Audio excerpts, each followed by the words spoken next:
let's go ahead and start talking about anatomy.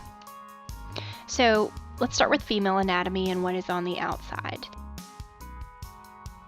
The entire outside of the female external genitalia is known as the vulva.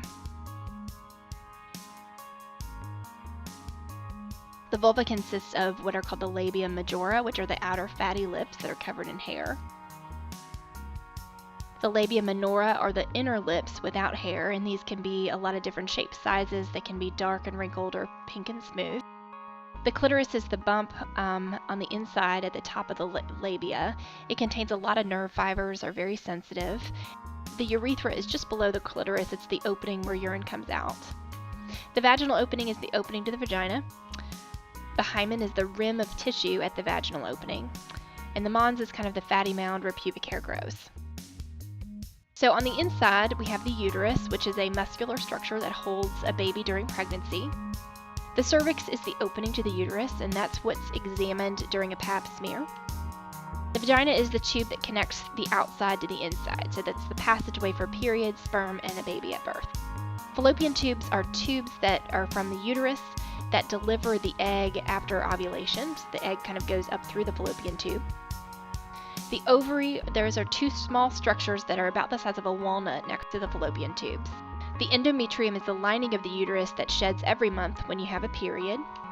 When does a girl need a pelvic exam? So a pelvic exam is really not the same thing as a pap smear. A pap smear is a screen for cervical cancer. It's a very specific thing. You all don't need a pap smear until you're 21. And most importantly, you don't need a pelvic exam until the age of 21 either, unless you have a problem. So if you have a problem like discharge or pain or bleeding, you may need a pelvic exam for that. But most importantly, you don't need a pelvic exam to start birth control. The only birth control method that requires a pelvic exam is something called an intrauterine device.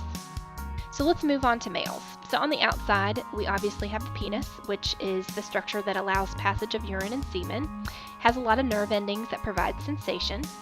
The average length of a flaccid penis is 3 to 4 inches, and the average length of an erect penis is about 5 to 7 inches.